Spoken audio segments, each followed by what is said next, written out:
দর্শক, আরো একবার স্বাগত জানাচ্ছি গ্রামীণফোন জিরো আওয়ারে। কথা বলছিলাম বিএনপি নেতা সাবেক মন্ত্রী আমির খসরু মাহমুদ চৌধুরীর সঙ্গে।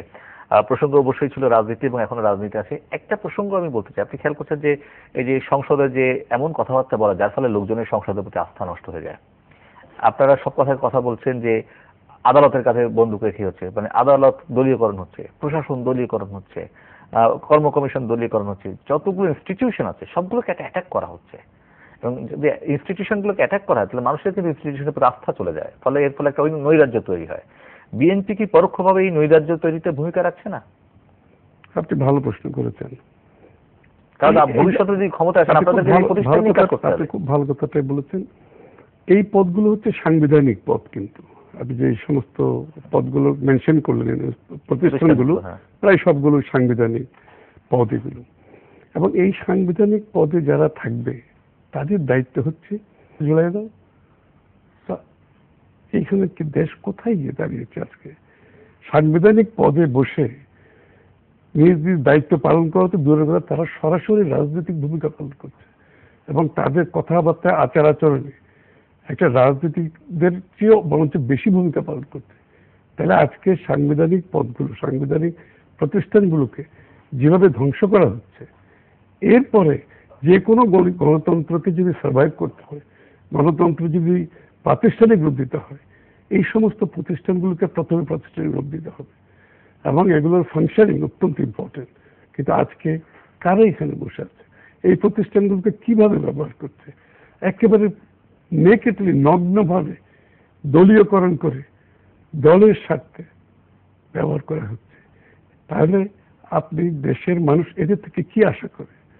আপনি দুর্নীতি দমন কমিশন দেখেন, যে সরকারের বিরুদ্ধে মাননীয় প্রধানমন্ত্রী সহ যে মামলাগুলো সব উজ্জ্বল করা হয়েছে এবং বিরোধী দলের বিরুদ্ধে প্রতিনিয়ত মিথ্যা মামলা দেওয়া হচ্ছে, প্রতিনিয়ত। মানুষের তো একটা লজ্জাশরম বলে তাদের ব্যাপার আছে। সরকারের এত দুর্নীতি হচ্ছে, প্রতিনিয়ত পত্রপত্রিকায় আসছে, বিশ্বব্যাংক থেকে দুর্নীতির অভিযোগ আসছে, আর ওনারা আর্জেন্ট বেসিসে সেইটাকে দুর্নীতি দমন কমিশনে একটা ক্লিয়ারেন্স দিয়ে দিচ্ছে। মানে এমন আর্জেন্সি যে এক সপ্তাহের মধ্যে ওনারা একটা তদন্ত করে ক্লিয়ারেন্স দিয়ে দিচ্ছে, অথচ এটা এখনো পেন্ডিং দুর্নীতি বিষয়টি। এবং ওয়ার্ল্ড ব্যাংক আজকেও বলেছে যে এই দুর্নীতির তদন্ত শেষ না হওয়া পর্যন্ত পদ্মা সেতুতে পয়সা দেওয়া যাবে না। কিন্তু আমাদের দুর্নীতি দমন কমিশনের আপনার আচরণটা আপনি এখানে দেখেন। তাহলে এইভাবে যদি সাংবিধানিক পদগুলোকে, প্রতিষ্ঠানগুলোকে যদি আপনি ব্যবহার করতে থাকেন, তাহলে দেশে তো গণতন্ত্র থাকবে না। দেশের এই যে আপনি বলছেন যে আগামী দিনের বড় ধরনের সংকটের দিকে দেশ যাচ্ছে, কিন্তু এই প্রতিষ্ঠানগুলোকে ধ্বংস করে, গণতন্ত্রকে ধ্বংস করে। আজকে গণতান্ত্রিক অধিকার কোথায় আছে আপনি বলেন? আমরা 12 তারিখে সবাই আমাদের জনগণ আসতে বাধা দেওয়া হচ্ছে, একটা বই উন্মোচন করতে যাচ্ছে। কিন্তু এটা তো প্রকারান্তরে আমি হিসাব করে দেখি না, এটা আপনি শুধু হিসাব করতে পারেন না, বহু পত্রপত্রিকাতেও দেখেছি যে সরকারের এই যে আচরণগুলোর কথা বলছেন আপনি সমালোচনা করতে পারেন, এগুলো তো আপনারা তো ঘরে বসে সরকারের তরফ থেকে সুবিধা পাচ্ছেন বিএনপি। হ্যাঁ, এটা তো কিন্তু দেশের জন্য তো, দেশ এবং গণতন্ত্র দেশের মানুষের জন্য এটা কোনো এটা সুখবর না, এটা সুখকর কিছু না। তো এটা আমি আনন্দিত হচ্ছি না। এই জন্য এই ধরনের আচরণ যদি একটা সরকার করে থাকে তাহলে দেশের মানুষ তো ক্ষতিগ্রস্ত হচ্ছে, দেশের অর্থনৈতিক ক্ষতিগ্রস্ত হচ্ছে এবং দেশে একটা অস্থিরতা সৃষ্টি হচ্ছে। এই অস্থিরতার কারণে দেশের সমস্ত ডেভেলপমেন্ট বলেন, দেশের মানুষের এই যে সৃজনশীলতা, দেশের মানুষের যে আশা আকাঙ্ক্ষা, এগুলো তো বাধাগ্রস্ত হচ্ছে। শুধু রাজনীতিবিদদের স্বার্থের কারণে তো দেশের মানুষ এইভাবে সাফার করতে পারে। মানুষ কিন্তু একটা প্রত্যাশা করে, দেখবেন যে ফেসবুকে আমি দেখি বহু মানুষ সেই যে দুই নেত্রী একসঙ্গে বসেছিলেন এই ছবিটা রিসেন্ট সময় খুব আপলোড করছেন। মানে ফেসবুকে যদি যান আপনার, যেহেতু ক্রিকেটের না আগে সেই যে তত্ত্বাবধায়ক সরকার হওয়ার আগে, ইমিডিয়েটলি আগে যে ফয়েজ আহমেদের উদ্যোগে একটা ফয়েজ আহমেদের উদ্যোগ ছিল, সেইটি বহু লোক আপলোড করে এবং এটি কিছু সবাই লাইক দেয়। ফেসবুকে লাইক দেয় মানে হচ্ছে এটা পছন্দ করে লোকজন। মানুষ কিন্তু একটা ঐক্য দেখতে চায় কিছু কিছু পয়েন্টে। সেই ঐক্যের জায়গায় পৌঁছানোর জন্য বিএনপির তরফ থেকে কোনো চিন্তা, কোনো উদ্যোগ আছে কিনা?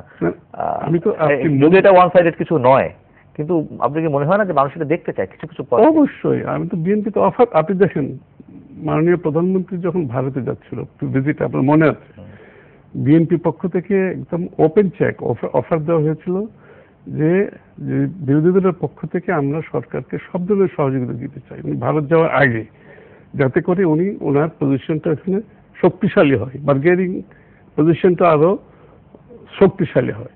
কারণ উনি তো আমাদের একটা বড় দেশের সাথে, নেইবারের সাথে অনেক গুরুত্বপূর্ণ কতগুলো এগ্রিমেন্ট করতে যাচ্ছেন, আলোচনা করতে যাচ্ছেন এবং সিদ্ধান্ত নিতে যাচ্ছেন। বেগম খালেদা জিয়া সরাসরি কিন্তু এই অফারটা দিয়েছেন, উনি তো সেটা গ্রহণ করেন। অথচ মনমোহন সিং আসলেও ভারতের বিরোধী দলের সাথে তাদের আলোচনা করে আসলো, এটা আমরা সবাই জানি, রিফিউজড। এটা আজকের যে ব্যাপারটা এই নির্বাচনকে নিয়ে, আমি আগেও বলেছি, এই তত্ত্বাবধায়ক সরকার একটা কনসেনসাসের মাধ্যমে একমত হয়ে কিন্তু করা হয়েছিল, কিন্তু তারা কি করলো, তারা ইউনিল্যাটারালি আজকে এটা নিজেরাই বাদ দিয়ে দিল। বিরোধী দলের সাথে আলোচনা করা তো দূরে থাক, বসতে পর্যন্ত রাজি হচ্ছে না। তো বিএনপি তো বারবার বলছে এটা আমরা আলোচনা করতে রাজি আছি যে কোনো বিষয়ে, এবং আলোচনা করার জন্য তো সরকারের পক্ষ থেকে সম্মতি থাকতে হবে। ওর মধ্যে পার্লামেন্টে আলোচনা করার তো ব্যাপার না, এটা তো আপনার সম্মতি থাকলে পার্লামেন্টে আইন পাস হবে। পার্লামেন্ট তো আলোচনার জায়গা না।